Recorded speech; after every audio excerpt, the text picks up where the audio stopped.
Hello everyone, welcome to T1 academy. I'm Sudheer Kumar. Daily current అఫైర్స్లో భాగంగా మనం ఈరోజు 10th జూన్కి సంబంధించిన వేరియస్ కరెంట్ అఫైర్స్ ఏవైతే న్యూస్లో ఉన్నాయో వాటి గురించి ఇన్ డీటెయిల్గా చూద్దాము. So before going to the session, please share the video. Okay, మీరు ఎంత షేర్ చేస్తే అన్ని వ్యూస్ వస్తాయండి. సో మాకు ఒక ఎంకరేజ్మెంట్ లాగా ఉంటుంది. Okay, so question of the day, ఇది నిన్నటి క్వశ్చన్కి ఆన్సర్ కామెంట్లో చేశారు. ఓకే, సో క్వశ్చన్కి ఆన్సర్ చూద్దాం. What is the main objective of the Ayush Nivesh Saradhi portal launched by the Government of India? So option A, to train Ayush practitioners in modern medicine. Option B, to regulate the pricing of traditional medicines. Option C, to attract investment and promote India as a global hub for traditional medicine. Option D, to export Ayush medicines to neighboring countries. So option C is the correct answer. Ayush Nivesh Saradhi వచ్చేసి ఇండియాలో ఆయుష్ రిలేటెడ్గా ఏవైతే ఉన్నాయో ఆయుర్వేద, యునాని, సిద్ధ, యోగా ఇలాంటి వాటిలలో, homeopathy లాంటిలలో ఎక్స్టర్నల్గా sectors నుంచి investment రావడం కోసం అని చెప్పేసి దీన్ని తీసుకురావడం జరిగింది, ఈ పోర్టల్ని ఆయుష్ నివేష్ పోర్టల్. సో గ్లోబల్ హబ్గా ట్రెడిషనల్ మెడిసిన్కి ఇండియా గ్లోబల్ హబ్ రావాలని చెప్పేసి ఈ ఇనిషియేటివ్ తీసుకురావడం జరిగింది.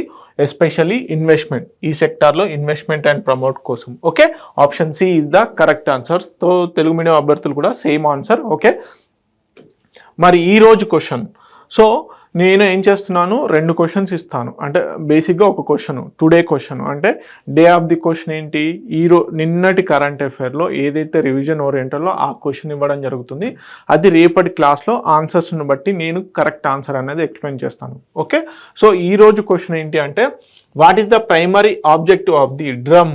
రీసెంట్గా డ్రమ్ అనే ఒక వెబ్ యాప్ రావడం జరిగింది, dynamic route planning for urban green mobility web app. Okay, ఎవరు డెవలప్ చేశారు, developed by the IIT Kharagpur. So దానికి సంబంధించిన ఇనిషియేటివ్స్ ఏంటనే చూద్దాం. Option A, to plan high speed rail network in urban cities. Option B, to provide dynamic route options for urban mobility focusing on eco friendliness. Okay, option C, to monitor traffic signals using artificial intelligence AI. Option D, to develop electric vehicle infrastructure in rural areas. So ఏది answer అనేది చెప్పేసి మీరు comment సెక్షన్లో comment చేయండి. So I will tell correct answer tomorrow. Okay, రేపటి current అఫైర్స్లో భాగంగా ఇది చెప్పడం జరుగుతుంది. ఓకే, సో టుడే టాపిక్స్ కనుక చూసుకున్నట్లయితే ఏఐ రామ్ ఇనిషియేటివ్ అనే న్యూస్లో ఉంది. ఓకే, ఆర్టిఫిషియల్ ఇంటెలిజెన్స్ రెడీనెస్ అనేది. ఓకే, అదేవిధంగా India celebrates world's accreditation day 2025. అదేవిధంగా లెఫ్టినెంట్ జనరల్ రాజీవ్ గాయ్ గారు ఎవరైతే ఉన్నారో వారు deputy chief of army staff okay గా నామినేట్ అవ్వడం జరిగింది, అపాయింట్ చేయడం జరిగింది. చూద్దాం, international conference on disaster resilience infrastructure. Okay, దీని గురించి చూద్దాం. అదేవిధంగా ancient human presence in great Rann of Kutch. So రీసెంట్గా సైంటిస్టులు ఎవరైతే ఉన్నారో ఇక్కడ గ్రేట్ రాన్ ఆఫ్ కచ్లో హ్యూమన్ ప్రజెన్స్ అనేది ఉంది ఏన్షియంట్లో. చూద్దాం దాని గురించి. అదేవిధంగా బిర్సా ముండా గారి యొక్క 125th మార్టిస్ డే ఏదైతే ఉందో సో దాని గురించి చూద్దాము. So Tamhini wild life sanctuary, Tamhini wild life sanctuary న్యూస్లో ఉంది. అదేవిధంగా Dudhwa tiger reserve, Thitu island అనే న్యూస్లో ఉంది. Okay, so first and foremost వచ్చేసి ఏఐ రామ్ ఇనిషియేటివ్. సో ఇది మొత్తం 5 సెంట్రల్లో చేశారు, బెంగళూరు, హైదరాబాద్, ఈ విధంగా. ఇప్పుడు న్యూఢిల్లీలో చివరిది, ఈ ఇనిషియేటివ్లో భాగంగా చివరిది మనకి ఇక్కడ న్యూఢిల్లీలో నిర్వహించడం జరిగింది.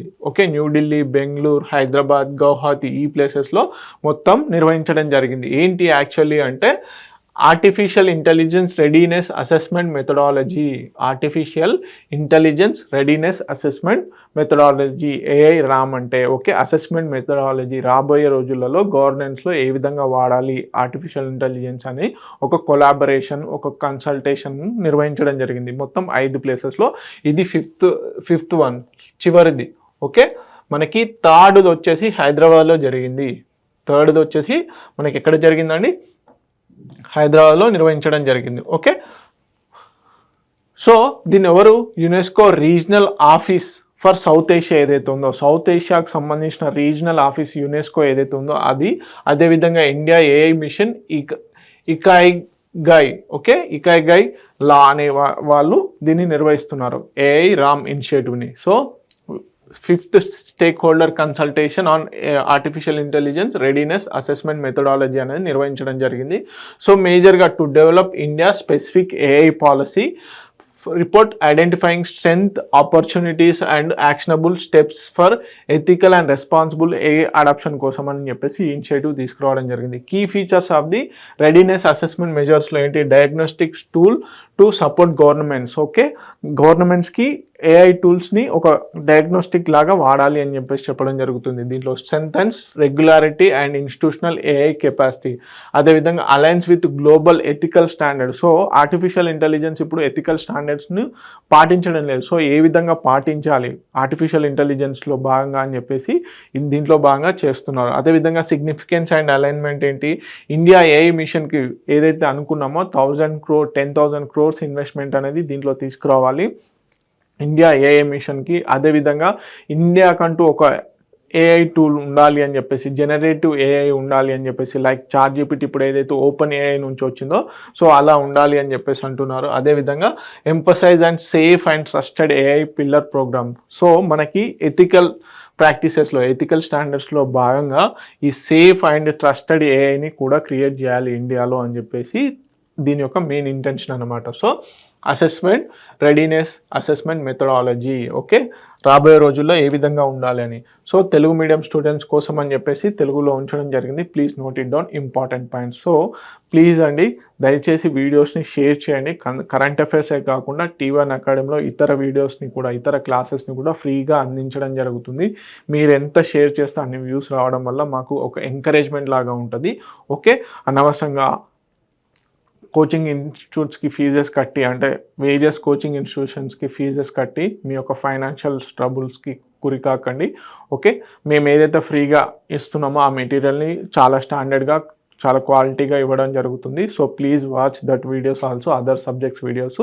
ఓకే, అవి వాచ్ చేయండి. అదేవిధంగా మీరు నోటిఫికేషన్కి వచ్చే ముందే ఈ ప్రిపరేషన్ కంటిన్యూ చేస్తూ ఉంటే మీకు ఈజీగా రివిజన్కి ఈజీ అవుతుంది అనమాట. ఓకే, సో దయచేసి షేర్ చేయండి అండి వీడియో.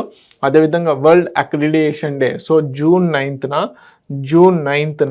ఎవ్రీ ఇయర్ కూడా ఈ వరల్డ్ అక్రిడియేషన్ డేని నిర్వహిస్తూ ఉంటారు. సో అక్రిడియేషన్ డే అంటే అనుమతి, ఓకే, అనుమతి ఇవ్వడం. ఓకే, మనకి MSME సెక్టార్స్లో భాగంగా micro small and medium enterprises establish కోసం అని చెప్పేసి అక్రిడియేషన్ ఇస్తారు కానీ అనుమతించడం. సో అదనమాట. సో దానికని చెప్పేసి సో ఏంటి థీమ్ అనేది important, accreditation empowering small and medium ఎంటర్ప్రైజెస్కి అక్రిడియేషన్ అనేది ఉండాలి అని చెప్పేసి. సో హెల్డ్ ఎట్ దీనికి సంబంధించిన ఒక సమ్మిట్ అనేది జరిగింది. హ్యాబిటాట్ సెంటర్ ఏదైతే ఉందో ఇండియా హ్యాబిటాట్ సెంటర్ న్యూఢిల్లీలో.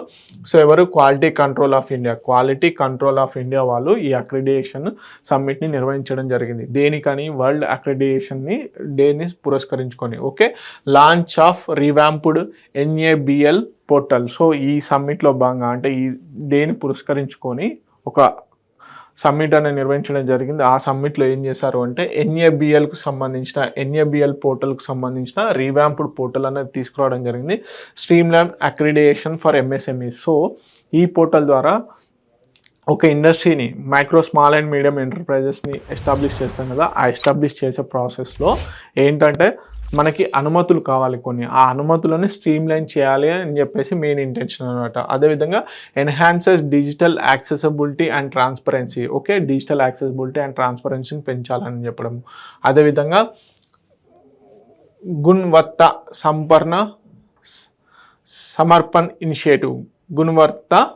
Samarpan initiative. So public pledge promoting quality culture. So establish చేయగానే అది అయిపోదు కదా MSMEs ఇలాంటి small and micro enterprises. So దాంట్లో క్వాలిటీ కంట్రోల్ కూడా ఉండాలి. అందుకే దీన్ని క్వాలిటీ కంట్రోల్ ఆఫ్ ఇండియా వాళ్ళు మెన్షన్ చేయడం జరిగింది. Okay, so global alignment through NABL and NABCB under ILACE and IAF కింద ఇవి వర్క్ చేయడం జరుగుతుంది. సో ఇవేంటంటే గ్లోబల్ స్టాండర్డ్స్ని కూడా ప్రాక్టీస్ అవ్వాలి, అలైన్మెంట్ అనేది ఉండాలి అని చెప్పేసి దీని ఒక Boost international trust on Indian certification. So accreditation ఇచ్చినంత మాత్రం సరిపోదు కదా, ఆ ఇచ్చినటువంటి సర్టిఫికేషన్కి కూడా ఎంతో కొంత రికగ్నైజ్ ఉండాలి. సో అది ఏ విధంగా ఉండాలంటే ఇండియాకు ఒక ప్రోడక్ట్ తయారు చేస్తున్నప్పుడు దానికి ఒక అనుమతి అనేది ఇస్తారు, ఒక సర్టిఫికేషన్ ఇస్తారు. సో అది ఇంటర్నేషనల్ పాయింట్ ఆఫ్ వ్యూలో ఇంటర్నేషనల్ మార్కెట్లో మంచి పేరును తీసుకురావాలన్నది ఈ మేజర్గా ఈ సమ్మిట్లో డిస్కస్ చేయడం జరిగింది. సో వరల్డ్ అక్రిడియేషన్ డేకి సంబంధించి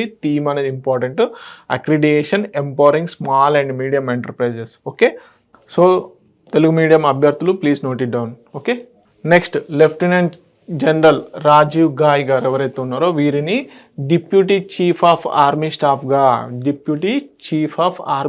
అపాయింట్ చేయడం జరిగింది. సో మనకు గుర్తుపెట్టుకోండి, ఇక్కడ కన్ఫ్యూజ్ అవుతారు చాలామంది, ఆర్మీ చీఫ్ వేరు, డిఫెన్స్ స్టాఫ్ వేరు. సో ఆర్మీ చీఫ్ ఎవరైతే ఉంటారో వీరు ఆర్మీ రిలేటెడ్గా, ఇప్పుడు వీరికి deputy chief of army staff, so ఈ కేటగిరీలో డిప్యూటీ చీఫ్గా ఇవ్వడం జరిగింది. వీరెవరు చీఫ్ ఆఫ్ డిఫెన్స్ స్టాఫ్ ఎవరు అంటే త్రివిధ దళాలకు సంబంధించి ఒక కోఆర్డినేటర్ లాగా రీసెంట్గా ఒక పోస్ట్ క్రియేట్ చేయడం జరిగింది, దానికి సంబంధించిన వాళ్ళు. సో ఇప్పుడు వీరిని డిప్యూటీ ఆర్మీ చీఫ్గా అపాయింట్మెంట్ చేయడం జరిగింది. సో కన్ఫ్యూజన్ ఇక్కడ క్రియేట్ చేస్తారు, డిఫెన్స్ స్టాఫ్ అనే ఛాన్సెస్ ఉన్నాయి, చీఫ్ డిఫెన్స్ స్టాఫ్. సో కాదండి, chief of army staff, deputy chief of army staff కింద అనౌన్స్ చేయడం జరిగింది, అపాయింట్ చేయడం జరిగింది. So also serving as the director general of military operations ఏవైతే ఉంటాయో వాటికి డైరెక్టర్ జనరల్గా కూడా చేస్తారనమాట. సో వీరి యొక్క రోల్ ఏంటి, రెస్పాన్సిబిలిటీస్ ఏంటి అంటే మేజర్గా heads critical vertical overseeing operations and intelligence సంబంధించి చూడడం జరుగుతుంది. అదేవిధంగా directs military operation, military intelligence and strategic planning divisions ఏవైతే ఉంటాయో వాటికి కూడా వీరు సర్వ్ చేసే ఛాన్సెస్ ఉంటాయి. అదేవిధంగా strengthen integrated command and faster decision మేక్కి వీరు ఎక్కువగా అన్నమాట. సో మనకి ఆర్మీ చీఫ్ ఎవరైతే ఉంటారో వారి కింద వీరు ఉండడం జరుగుతుంది డిప్యూటీ కింద. Okay, deputy chief of army staff. Okay, career highlights, వీరి యొక్క కెరీర్ హైలైట్స్ కనుక చూసుకున్నట్లయితే వీరు చిన్నార్ కాప్స్ ఏవైతే ఉన్నాయో జమ్మూ కాశ్మీర్లో సర్వ్ చేయడం జరిగింది. Led counter insurgency operations and strategic మిషన్స్లో వీరు రీసెంట్గా ఆపరేషన్ సింధూర్లో వీరు మేజర్గా కీ రోల్ చేయడం జరిగింది. ప్రిసిషన్ ఎయిర్ స్ట్రైక్స్ ఏవైతే ఉన్నాయో దానికి ఒక రకంగా ప్లానింగ్ చేసింది వీరే. ఓకే, అదేవిధంగా లైన్ ఆఫ్ కంట్రోల్కి సంబంధించి ఇంటర్నేషనల్ బౌండరీ ఏదైతే ఉందో అక్కడ డిస్ప్యూట్స్ని కూడా వీరు సాల్వ్ చేయడం జరిగింది. Okay, prized for coordinated and swift response. అదేవిధంగా రీసెంట్గా వీరికి ఒక అవార్డు అనేది రావడం జరిగింది, మెడల్ అనేది ఉత్తమ్ యుద్ధ్ సేవా మెడల్. ఆపరేషన్ సింధూర్లో భాగంగా వీరు చేసిన సేవలకు అని చెప్పేసి ఉత్తమ్ యుద్ధ్ సేవా మెడల్ అనేది ఇవ్వడం జరిగింది. ఓకే, సో ఇదంతా కూడా ఎవరి గురించి, మనకి డిప్యూటీ చీఫ్ ఆఫ్ ఆర్మీ స్టాఫ్గా ఎవరిని అపాయింట్ చేయడం జరిగింది, lieutenant general Rajiv Ghai. Okay, Telugu medium అభ్యర్థులు please note it down. Okay, next international conference on disaster resilience infrastructure 2025 conference ఎక్కడ జరిగింది? ఫస్ట్ టైం ఇండియా బయట జరిగింది, first time held for the first time in యూరోప్లో జరగడం జరిగిందనమాట. Okay, international conference on disaster resilience conference infrastructure. So బేసిక్గా దీన్ని 2019లో ఫస్ట్ టైం మనకి ఇంటర్నేషనల్ సోలార్ అలయన్స్ ఏ విధంగా అయితే ఇండియా ఇనిషియేటివ్ తీసుకుందో అదేవిధంగా డిజాస్టర్ రెసిలియన్స్ అనేది ఒకటి ఉండాలి.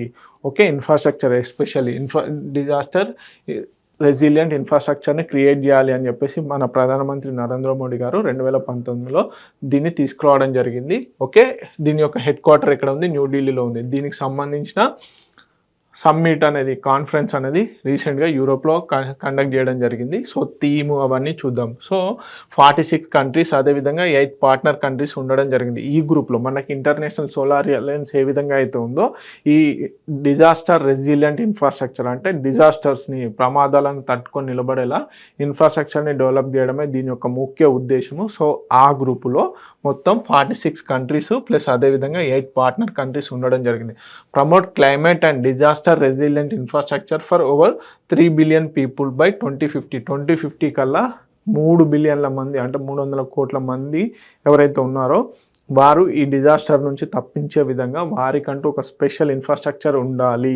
ఓకే, ఒక తుఫాన్స్ వచ్చినా, అగ్నిపర్వతాలు బద్దలైనా, ఇంకా ఇలాంటి నేచురల్ డిజాస్టర్స్ వచ్చినప్పుడు వాటిని తట్టుకొని నిలబడేలా ఇన్ఫ్రాస్ట్రక్చర్ని డెవలప్ చేయాలి అన్నదే ఈ డిజాస్టర్ రెసిలియంట్ ఇన్ఫ్రాస్ట్రక్చర్ యొక్క మెయిన్ ఇంటెన్షన్ అనమాట. సో కీ ఫీచర్స్ ఏంటి, వాలంటరీ ఫండింగ్ మోడల్ అనేది ఉంటుంది.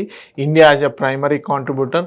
So governments, United nations bodies, okay, ఇవన్నీ ప్రైవేట్ సెక్టర్ పీపుల్ కూడా దీంట్లో కాంట్రిబ్యూట్ చేసే ఛాన్సెస్ ఉన్నాయి. ఫోకస్ ఆన్ నాలెడ్జ్ ఎక్స్చేంజ్, చెప్పాను కదా, ఒక డిజాస్టర్ రెసిలియంట్ బేస్డ్ ఇన్ఫ్రాస్ట్రక్చర్ ఎక్కడైనా వాడుతున్నారు ఒక కంట్రీలో అంటే అదే టెక్నాలజీని ఇంకో కంట్రీకి ఎక్స్టెండ్ చేసే ఛాన్సెస్ ఉన్నాయి. అదేవిధంగా capacity building, thematic initiatives. So బేసిక్గా కెపాసిటీ బిల్డింగ్లో ఏం చేస్తారు, ఒక కంట్రీలో ఏమేమి ఇనిషియేటివ్స్ తీసుకుంటున్నారు, ఒకవేళ అక్కడ డిజాస్టర్ వచ్చినప్పుడు ఏ విధంగా రెస్పాండ్ అవుతున్నారు, కొత్తగా ఇన్నోవేషన్ ఏం జరిగింది, సో అలాంటి టెక్నాలజీని కానీ అలాంటి ఇనిషియేటివ్స్ని కానీ ఎక్స్చేంజ్ చేసుకోవచ్చు.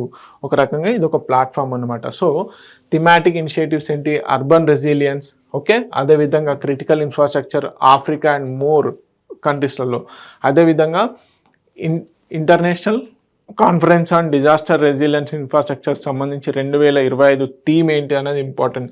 Shaping a resilient future coastal regions. So coastal రీజియన్స్లో రెసిలియంట్ ఫ్యూచర్ అనేది ఉండాలి అని చెప్పేసి, okay, shaping a resilient future for coastal regions. So దీంట్లో భాగంగా ఇండియాస్ 5 గ్లోబల్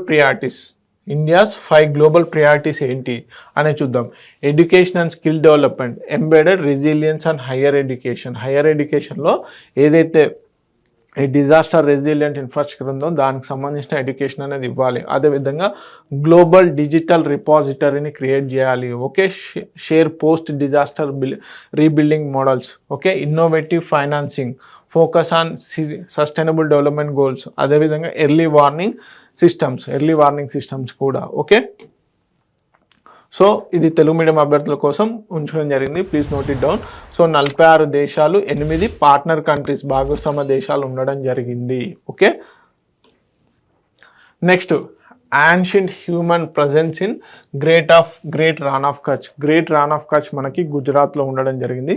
సో ఆ రీజియన్లో గ్రేట్ రాన్ ఆఫ్ కచ్ ఏదైతే ఉందో ఈ గ్రేట్ రాన్ ఆఫ్ కచ్ ప్లేస్లో, ఓకే, ఈ గ్రేట్ రాన్ ఆఫ్ కచ్ ప్లేస్లో మనకి బేసిక్గా హ్యూమన్ ప్రజెన్స్ యాన్షియంట్, దాదాపుగా ఇండస్ వ్యాలీ సివిలైజేషన్, మనకు హరప్పన్ కల్చర్ ఏదైతే ఉందో, హరప్పా నాగరికత, సింధు నాగరికత కంటే ముందే ప్రజలు ఇక్కడ నివసించారని ఒక హ్యూమన్ ప్రజెన్స్ అనేది ఉంది.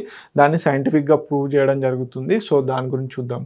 ఓకే, ఎట్లా అడుగుతారంటే రీసెంట్గా సింధు నాగరికతకు ముందు ఉన్నటువంటి మానవ ఆనవాళ్ళు ఎక్కడ కనుగొనబడ్డాయి అంటే గ్రేట్ రాన్ ఆఫ్ కచ్. దానికి రీసెర్చ్ చేసినటువంటి ఇన్స్టిట్యూషన్ ఏంటి అంటే IIT Gandhinagar. Okay, IIT Gandhinagar ఏదైతే ఉందో ఐఐటి గాంధీనగర్కి సంబంధించిన రీసెర్చ్ పీపుల్ ఇక్కడ యాన్షియంట్ అంటే సింధు నాగరికతకు ముందు ఉన్నటువంటి మనిషి ఆనవాళ్ళు కనుగొనడం జరిగింది. Okay, discovery of near Kadirbet close to Dholavira site ఏదైతే ఉందో ధోలవీరా సైట్కి బేసిక్గా దగ్గరలో ఇది కనుగొనడం జరిగింది.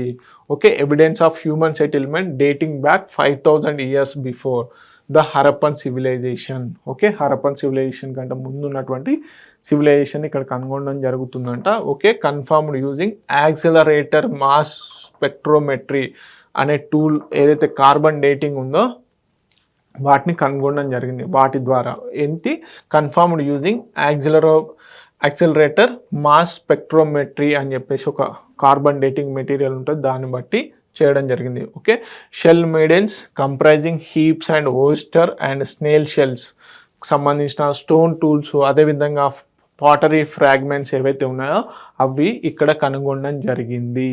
ఓకే, సో తెలుగు మీడియం అభ్యర్థులు please note it down. Okay, next Birsa Munda గారి యొక్క వర్ధంతి 125వ వర్ధంతి ఏదైతే ఉందో దానికి ప్రధానమంత్రి నరేంద్ర మోడీ గారు ట్రిబ్యూట్ చేయడం జరిగింది, వందనాలు సమర్పించడం జరిగింది.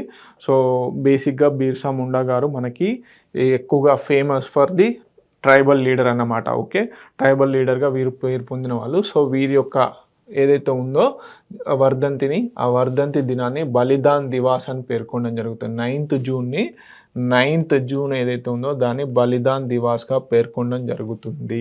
ఓకే, వీరి యొక్క జననం వచ్చేసి November 15th, 1875లో ఎక్కడ జార్ఖండ్లో, ఓకే, ముండా ట్రైబ్ కేటగిరీలో వీరు జన్మించడం జరిగింది. Okay, rebellion leader led the Munda rebellion, Ulgulan rebellion అని చెప్పేసి బేసిక్గా మనకి బ్రిటిష్ రూల్ టైంలో కొన్ని ఆటవిక చట్టాలు తీసుకురావడం వల్ల ఎస్పెషల్లీ గిరిజనులు ఎవరైతే ఉన్నారో వారి యొక్క అటవీ హక్కులను కోల్పోవడం జరిగింది. సో బ్రిటిష్ వారికి స్వాతంత్ర పోరాటంలో భాగంగా వీరి గిరిజన పోరాటాలు కూడా ఒక రకంగా దెబ్బతీశాయి.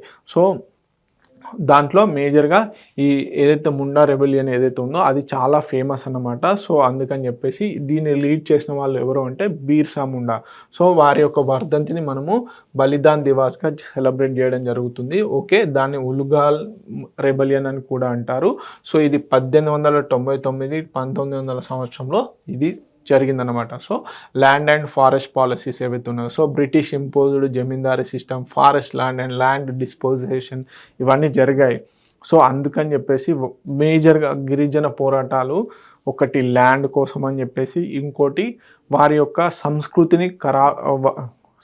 సంస్కృతిని డ్యామేజ్ చేసే విధంగా ఉండేవన్నమాట. సో అందుకని చెప్పేసి గిరిజనులు రెబెలియన్ అయ్యారు ఎవరికి, బ్రిటిష్ వారికి. సో దాంట్లో ఈ ముండా రెబెలియన్ చాలా ఫేమస్. ఓకే, వీరి యొక్క డెత్ వచ్చేసి 1900 జూన్ 9న జరగడం జరిగింది రాంచీ జైల్లో. So under mysterious circumstances. Okay, legacy Jaintia Gaurav Divas observed on his birth anniversary. వీరి యొక్క బర్త్ ఏదైతే ఉందో ఆ రోజుని ఏమని జనజాతీయ గౌరవ్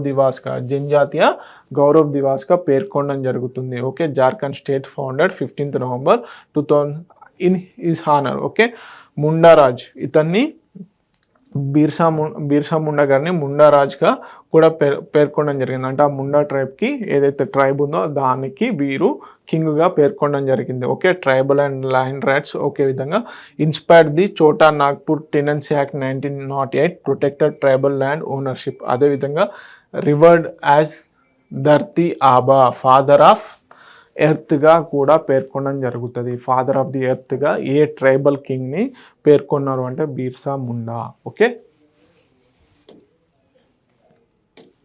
సో తెలుగు మీడియం అభ్యర్థులు please note it down. Next Tamhini wild life sanctuary. So ఇది పూణేలో ఉంది. ఫస్ట్ ఆఫ్ ఆల్ ఇది ఎక్కడ ఉంది అనేది ఇంపార్టెంట్, పూణేలో ఉంది. సో మహారాష్ట్ర గవర్నమెంట్ రీసెంట్గా దీని యొక్క వైల్డ్ లైఫ్ శాంచురీకి సంబంధించినటువంటి ఎస్టిమేషన్ కానీ ప్రొటెక్షన్ చేయడం కోసం అని చెప్పేసి మైక్రోసాఫ్ట్తోనే ఒక అగ్రిమెంట్ తీసుకోవడం జరిగిందనమాట. So Maharashtra forest department recently partnered with Microsoft and the centre for youth development and యాక్టివిటీస్తోని Pune address the socio ecological challenges. So ఈ తమిని ఏదైతే ఉందో తమిని వైల్డ్ లైఫ్ శాంచురీలో ఈ సోషో ఎకలాజికల్ ఛాలెంజెస్ అనేవి ఎక్కువ అయిపోయాయి అనమాట. సో అక్కడ ఉన్నటువంటి వైల్డ్ లైఫ్కి కానీ అదేవిధంగా human wild life conflict major అవుతున్నాయి. సో అందుకని చెప్పేసి మైక్రోసాఫ్ట్తోని అదేవిధంగా సెంటర్ ఫర్ యూత్ డెవలప్మెంట్తోని ఈ సంరక్షణకు సంబంధించి ఒక అగ్రిమెంట్ చేసుకుంది. అందుకని చెప్పేసి న్యూస్లో ఉంది. సో సింపుల్గా క్వశ్చన్ ఒకటే లాగా అడుగుతారండి. ఇటీవల కాలంలో ఏ రాష్ట్రం లేకపోతే మహారాష్ట్ర రాష్ట్రం ఏ కంపెనీతో wild life sanctuary Tamhini wild life శాంచురీకి సంబంధించి కన్జర్వేషన్ ఎఫర్ట్స్ని స్టార్ట్ చేసిందంటే అది మైక్రోసాఫ్ట్. లేకపోతే మైక్రోసాఫ్ట్తోని కలుపుకొని ఏ వైల్డ్ లైఫ్ శాంచురీని కాపాడదలుచుకుంది అంటే Tamhini wild life sanctuary. Simple. So మనకి జనరల్గా వైల్డ్ లైఫ్ శాంచురీస్ కానీ టైగర్ రిజర్వ్స్ కానీ అదేవిధంగా నేషనల్ పార్క్స్ న్యూస్లో ఉన్నప్పుడు ఏం చూడాలి అంటే అవి ఎందులో పార్ట్స్ వెస్టర్న్ ఘాట్స్ నియర్ పూణేలో ఉండడం జరిగింది. సో 12 కంపార్ట్మెంట్స్ వచ్చేసి మనకి పూణే డివిజన్లో రావడం జరిగింది. 8 కంపార్ట్మెంట్స్ ఏవైతే ఉన్నాయో అవి రోహా డివిజన్. సో ఇదంతా ఇంపార్టెంట్ కాదు. సో అక్కడ మెయిన్గా flora and fauna, important flora and fauna. So ఇక్కడ వెజిటేషన్ వచ్చేసి ever green and semi ever green ఫారెస్ట్లు ఉండడం జరుగుతుంది. సో ఫ్లోరా వచ్చేసి టేక్, బాంబు. మేజర్గా వెస్టర్న్ ఘాట్స్లో ఖచ్చితంగా టేక్ అనేది కంపల్సరీ ఉంటుంది. ఓకే, అదొకటి ఇంపార్టెంట్. అదేవిధంగా India's giant squirrel. So majorly western ఘాట్స్లో జియాంట్ స్క్విరల్ అనేది కంపల్సరీగా కనబడుతుంది. ఉడతలు, పెద్ద పెద్ద ఉడతలు అన్నమాట. సో బార్కింగ్ డీర్, అదేవిధంగా Indian pangolin, this is the important. Okay, అదేవిధంగా వైల్డ్ బోర్, ఇండియన్ సీవియట్ ఇవన్నీ కూడా మనకి ఇక్కడ కనిపించడం జరుగుతుంది. ఓకే, తెలుగు మీడియం అభ్యర్థులు please note it down. So next Thitu island. So important అండి. సో ఇది బేసిక్గా సౌత్ చైనా సీలో లొకేట్ అయి ఉంది. సౌత్ చైనా సీ ఎక్కడైతే ఉందో ఈ సౌత్ చైనా సీలో ఈ తితు ఐలాండ్ అనేది లొకేట్ అయి ఉంది. సో బేసిక్గా ఈ తిటు ఐలాండ్ వచ్చేసి మనకి మేజర్గా డిస్ప్యూటెడ్ ఐలాండ్ అండి. So Philippine occupied Thitu island. So ఇది ఫిలిపిన్ ఆధ్వర్యంలో ఉంది. ఓకే, ఇది ఫిలిపిన్ ఆధ్వర్యంలో ఉంది. సో ఇప్పుడు సౌత్ చైనా సీ ఏదైతే ఉందో, ఓకే, ఆ సౌత్ చైనా సీలో టెన్షన్స్ అనేవి ఎస్కలేట్ అవుతూ ఉన్న తరుణంలో మనకి సివియర్ వెదర్ కండిషన్స్ వల్ల చైనాకు సంబంధించిన ఒక షిప్ వీజల్ అనేది ఇరుక్కపోయింది. ఓకే, ఈ రీజియన్లో, ఈ తిటు ఐలాండ్ రీజియన్లో. సో అది ఒక రకంగా ఫిలిప్పీన్స్కు, అదేవిధంగా మనకి ఫిలిపినో సోల్జర్స్ ఎవరైతే ఉన్నారో వారు అలర్ట్ అవ్వడం జరిగింది. ఎందుకు మరి అది నిజంగానే సివియర్ వెదర్ కండిషన్స్ వల్ల ఆగిందా, లేకపోతే కావాలనే మిలిటరీ ఆపరేషన్స్ ఓరియంటల్లో చైనానే కావాలని చెప్పేసి ఆపిందా అని చెప్పేసి న్యూస్లో ఉంది. సో అందుకు న్యూస్లో ఉంది కాబట్టి జియోగ్రఫికల్ పాయింట్ ఆఫ్ వ్యూలో ఇంపార్టెంట్. సో ఈ తిటు ఐలాండ్స్ ఎక్కడ లొకేట్ అయి ఉన్నాయి అంటే సౌత్ చైనా సీలో. ఎవరి ఆధ్వర్యంలో ఉంది అంటే ఫిలిప్పీన్స్ ఆధ్వర్యంలో. Okay, part of the Spratly islands ఏవైతే ఉన్నాయో దాంట్లో పార్ట్ అనమాట ఆర్చిపెలాగో. స్పాట్లీ ఐలాండ్ ఆర్చిపెలాగో ఏదైతే ఉందో దాంట్లో ఒక పార్ట్ అనమాట South China Sea. So approximately 24 to 27 kilometres ఉంది చైనా సూబీ రీఫ్ ఏదైతే ఉందో దానికనమాట. సో అది military base. So T2 is the second largest naturally occurring island in the Spratly largest 9 ఐలాండ్స్లో ఇది ఒక సెకండ్ లార్జెస్ట్ అనమాట. ఓకే, సో మేజర్గా entire Spratly islands claimed by the China, Taiwan, Vietnam. So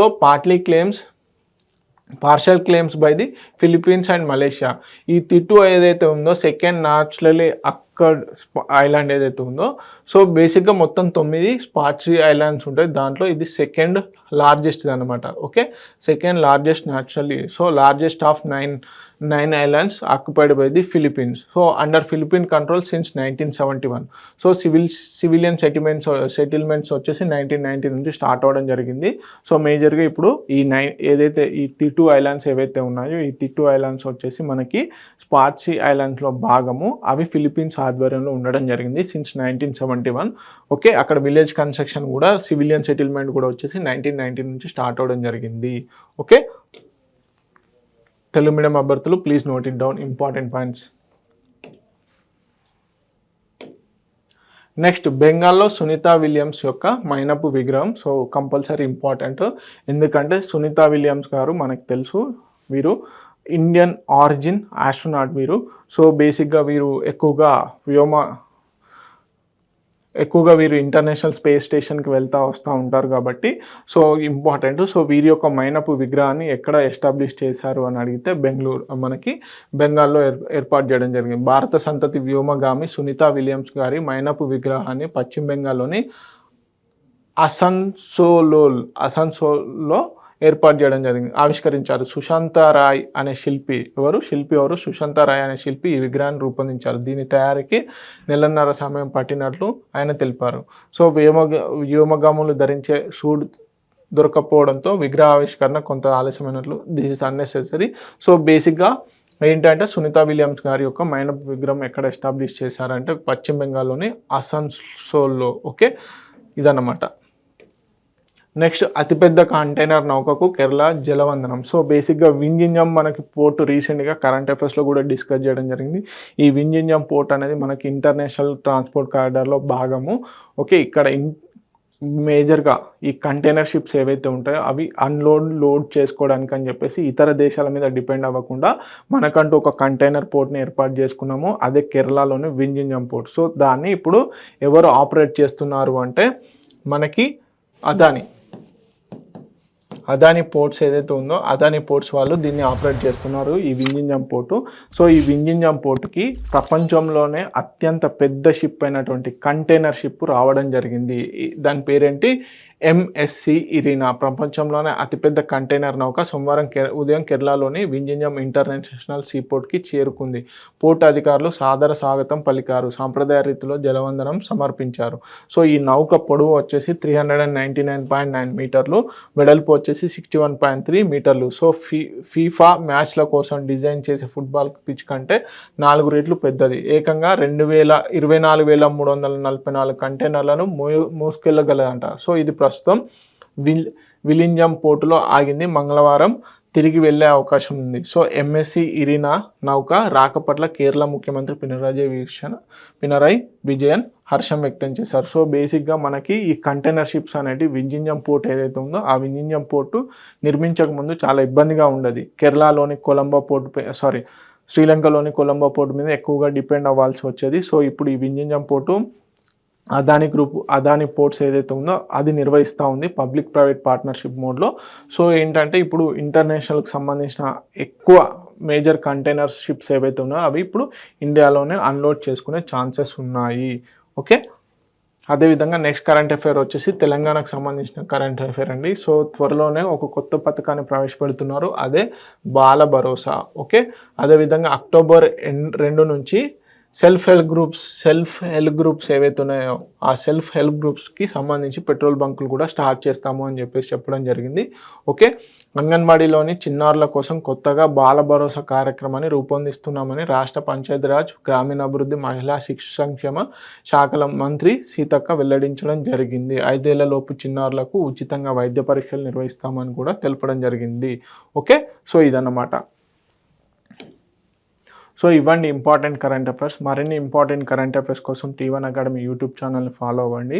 అదేవిధంగా T1 అకాడమీ టెలిగ్రామ్ గ్రూప్లో join అవ్వండి. ఎందుకంటే అక్కడ ఇంపార్టెంట్ వీడియోస్ కానీ అదేవిధంగా జాబ్ నోటిఫికేషన్స్ రిలేటెడ్గా మనకి పోస్టులు చేస్తూ ఉన్నాం. సో ఇమీడియట్ ఇన్ఫర్మేషన్ కోసం T1 అకాడమీ యూట్యూబ్ ఛానల్ని ఫాలో అవ్వండి. Thank you so much.